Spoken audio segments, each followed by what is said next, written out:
7월 21일 정전 시장입니다. 최근 트럼프 대통령의 관세에 대한 압박과 2분기 기업들의 실적 발표를 앞두고 전체적으로 시장 자체가 약간 조정장에다가 테마주가 순환매가 나오는 모습이 나왔습니다. 뭐 제약바이오라든가 2차전지라든가 반도체 종목들 소부장 관련 테마주들 오르기도 했는데, 이러한 변동성에 오늘 좀 단비를 내려줄 수 있는 드디어 이 소비 쿠폰이 풀리게 됩니다. 정말 중요한 게 얼마나 수령하고 얼마나 소비할지가 중요하다. 그래서 아마 첫째 주에는 어느 정도의 이런 수령률과 그리고 시장에 돈이 유동되는지가 좀 가장 중요할 가능성이 높다. 저는 항상 말씀드리지만은 결국에는 이런 소비 쿠폰이라든가 유동성이 공급되면은 부동산이든 주식시장에는 흘러 들어갈 수밖에 없어요. 근데 주중 동안 아직 오피셜이 아니지만은 부동산 관련해가지고 양도세 뭐 세율 인상 관련된 내용도 나왔기 때문에 결국 정부가 지금 밀어주는 주식시장에 대한 기대감도 조금 더 크지 않을까, 저는 좀 그렇게 보고 있고요. 그래서 일단은 뭐 이번 주 실적 발표를 앞두고 자, S&P 500에 대한 전문가들의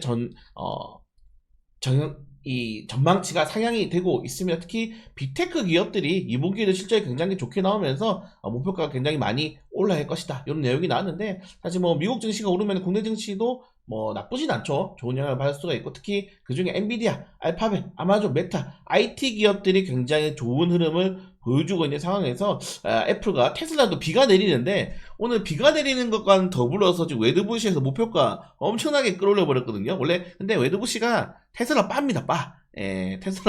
테슬라 빠예요. 특히 웨드부시 이제 데이라이브 써 있기 때문에 테슬라 빠다라고 좀 말씀을 드리고 싶은데, 일단은 시장에서는 테슬라는 비가 오고 있고 나머지 종목들은 견고하기 때문에, 우리나라 같은 경우는 엔비디아가 오르면 수혜가 받는 기업들이 굉장히 많지 않습니까? 거기에 따라서 좀 반사를 기대해봐도 될 것 같고, 자 특히 상반기에는 좀 우리가 상장 종목들이 많이 없어서, 사실 제가 상장은 꼭 해야 된다, 상장은 말 그대로 용돈이다 라고 좀 말씀을 드렸는데, 하반기에는 많은 종목들이 또 공모청약과 신규상장이 예상이 되어 있습니다. 이게 어느 정도냐면 여러분들 정말 많이 없었어요. 올해 지금 보시면은 1월달에 2월달에 1월달에 6개, 2월달에 11개, 3월달에 9개로 1분기에는 굉장히 많은 종목들 26개가 상장했는데, 2분기 이제 딱 싹 넘어가면서 3개, 9개, 4개, 2분기 합쳐가지고 15개밖에 안 됐어요. 그리고 7월달에도 아직 4개밖에 상장 안 했기 때문에 상장 종목들이 굉장히 좀 적어졌다. 근데 하반기에는 상장 종목들이 많기 때문에 또 시장의 유동성이 여러 쪽 흘러갈 수 있지 않을까 좀 보시면 될 것 같고요.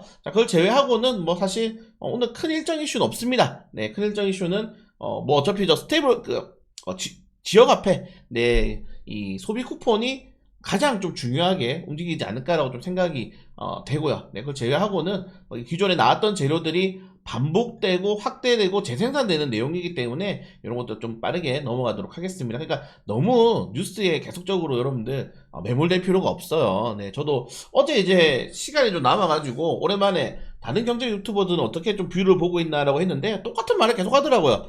사실 지금 크게 뷰가 바뀐 게 없단 말이죠, 여러분들. 그래서 여러분들은 그런데 좀 시간을 낭비 안 하시면 좋을 것 같습니다. 저도 어제 그래서 괜히 봤다, 잠이나 잘 거 이 생각을 좀 했습니다.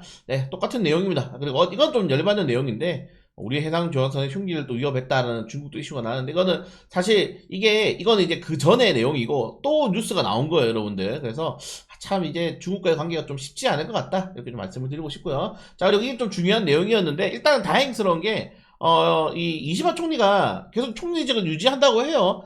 본인의 의지가 강합니다. 왜냐면은 총리직에서 만약에 기시다처럼 그냥 빠르게 사퇴해버리면은 뭐가 중요하냐면은 또 정책이 정해질 수 있어요. 일본에서 정책이 가장 크게 충격받는 게 뭡니까? 엔캐리 트레이드. 일본의 이제 금리 정책이 또 변동될 가능성이 있기 때문에, 일단 이시바 총리가 좀 자리를 버텨주는 게 한국에서는 굉장히 좀 좋은 호재라고 말씀드리고 싶고, 보시는 것처럼 열린여당이 합쳐서 지금 54개 목표였는데 합쳐가지고 지금 46수밖에 확보를 하지 못했죠. 그리고 1야당, 2야당, 3야당, 특히 이 참정당이 13석이나 차지를 했습니다. 그러면서 야당 쪽에서 크게 이기는 모습이 나왔는데, 아무튼 이시바 총리가 좀 버텨줘야 된다, 여기 불확실성을 내릴 수 있는 단계다라고 좀 보시면 될 것 같습니다. 나중에 심심하시면은 요 참정당의 공약 한번 보세요. 이 애들 이상한 애들입니다. 외국인 투자자들이 자기네들 주식시장이랑 주택시장에 참여하지 못하게 한다, 뭐 이런 식으로 정말 극단적인 정책이 있는 애들이에요.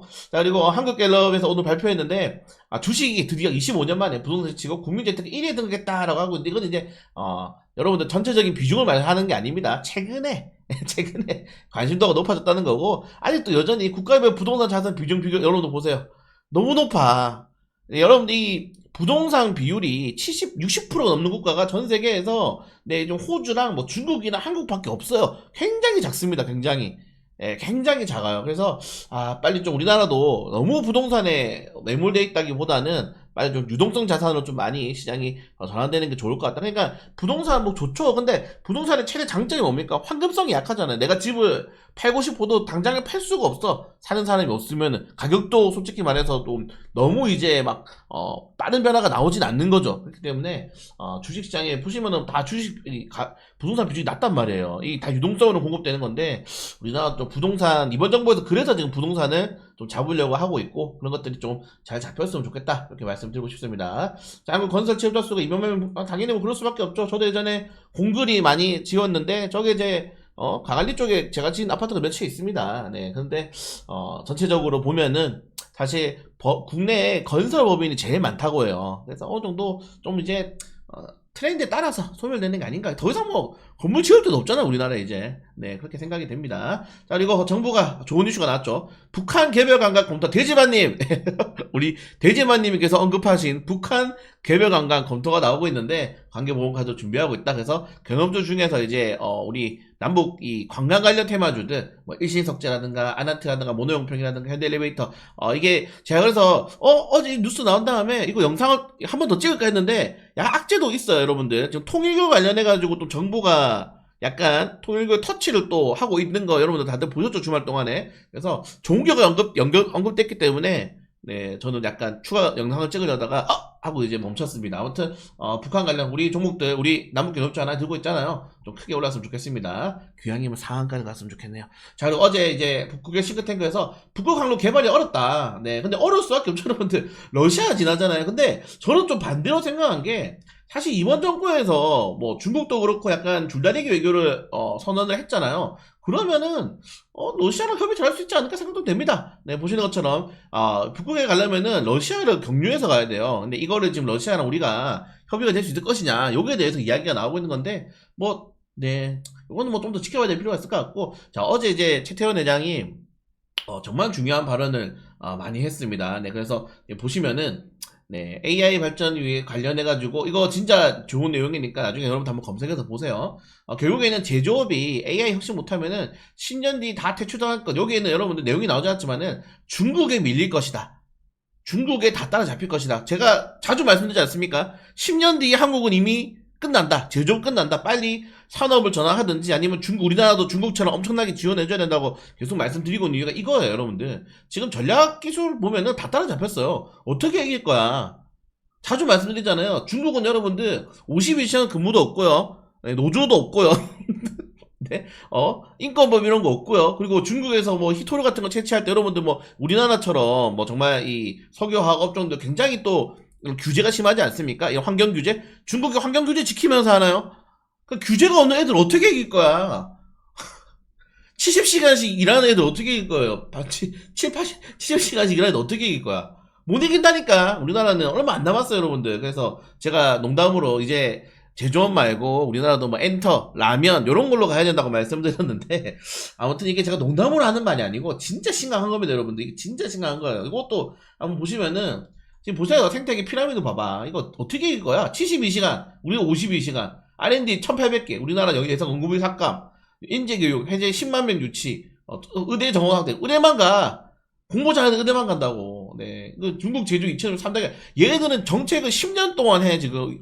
2050년까지. 우리나라 정부 정책 어떡합니까? 3년마다 바뀌어요. 대선하고, 총선하고, 지방선거하고 3년마다 바뀌어.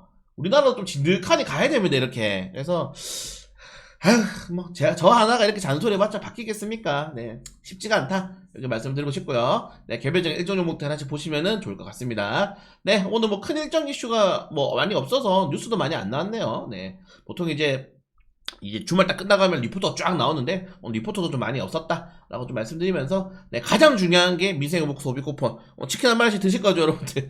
치킨 한 마리씩 꼭 드시길 바라겠습니다. 그리고 정모에서 STO 관련된 종목들, 네, 서울옥션의 대마입니다, 대장.